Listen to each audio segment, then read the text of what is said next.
And our top focus in WION right now is race to power in UK, where Labour has officially won the 2024 election after reaching the required 326 seats. So far, results for 638 of the 650 seats have been declared, and of them, Labour has won in 410 seats. Conservatives have won in 117 seats. Liberal Democrats in 70, Scottish National Party (SNP) in 8 and Sinn Féin in 7 seats.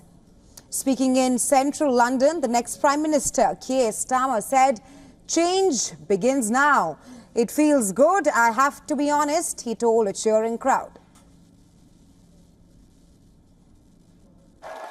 You campaigned for it, you fought for it, you voted for it, and now it has arrived.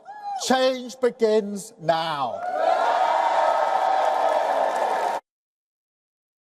The Conservative Party conceded defeat in a fairly short speech. Incumbent Prime Minister Rishi Sunak said, and I'm quoting him here, "Labour has won this election." That is something that should give us all confidence in our country's stability and future. The British people have delivered a sobering verdict tonight. There is much to learn and reflect on, and I take responsibility for the loss. To the many good, hard-working Conservative candidates who lost tonight, despite their tireless efforts. Sunak was speaking after being re-elected from Richmond and Northallerton. Keir Starmer has also won a seat in Holborn and St Pancras in London. Ed Davey, the leader of Liberal Democrats, has been re-elected in Kingston and Surbiton. Reform UK's Nigel Farage has been elected as Clacton MP, his first win in 8 attempts. Jeremy Corbyn has been re-elected as MP for Islington North as an independent. Bernard Corbyn. And for more on this, we're now being joined by our correspondent Oliver Regan, live from Hellingdon in West London. Welcome to the show, Oliver. Now, historic day in the United Kingdom. The Labour Party has won, ending 14 years of conservatism rule. Looks like there is a wind of change in London. Take us through how the Britons have reacted to this win.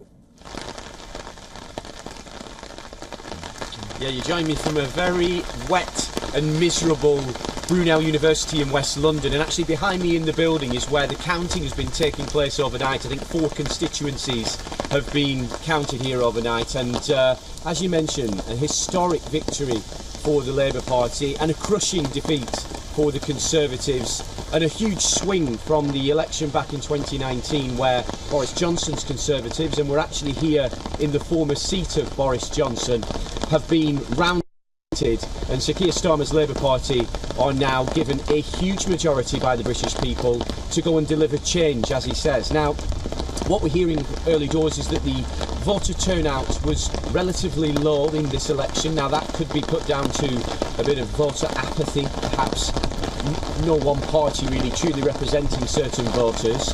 And also we've seen another interesting line in this election is that the smaller parties have done well. As you've been saying, Nigel Farage's Reform Party, well, they've certainly got some seats in the new Parliament. The Liberal Democrats at an all-time high in recent history of 71 seats as things stand.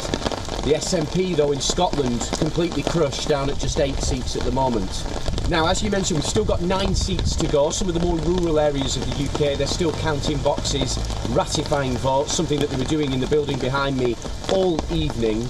And today will be a historic day. Labour back in power for the first time since 2005. With a sizable majority, comparable to the one that Sir Tony Blair won back in 1997. And Keir Starmer will know that whilst he'll be savouring victory today, the hard work starts very quickly. Right, Oliver, you're joining us from the building where the voting took place. Give us a sense of what has been happening over the past few hours and what will happen next until Keir Starmer enters 10 Downing. Yeah, so through the night, the boxes of ballot papers are collected and they're all brought to a central location. So the building behind me, which is an indoor sports centre, has been completely stripped back, and lots of tables have been put in, and counters have been counting and ratifying the votes all night, counting and recounting. And of course, if there's a very close result, there's sometimes 3 or 4 even recounts, particularly if the candidate requests it. And then once the result is confirmed, the MPs are gathered together, the prospective MPs, the candidates, and taken into a small room where they're told the result of the verdict. And then what happens after that is they all go on stage, and the returning officer, which is a role in each local constituency, announces the winning MP on stage, and that's when we then hear which MPs won. Now I'm just checking now, 9 seats to be confirmed. We had about 4 seats in the building behind me confirmed, and Labour have gained several of them from the Conservatives, including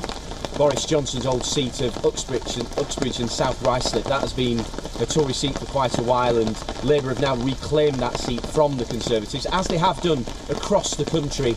And the Liberal Democrats, of course, have also taken seats across swathes of the southern Tory heartland. So it really is a sobering night for the Conservatives. Rishi Sunak conceding defeat and taking responsibility. And what will happen between now and lunchtime is we've still got those 9 seats still to declare, and once they've all been counted and all been finalised, Sir Keir Starmer will then have to make his journey to see the King, King Charles, to form the new government. That's after, of course, Rishi Sunak will go to the King and hand his resignation in. Right, Oliver, thank you so much for joining us on the show. We'll, of course, be tracking UK polls with you very closely here on WION The World this month.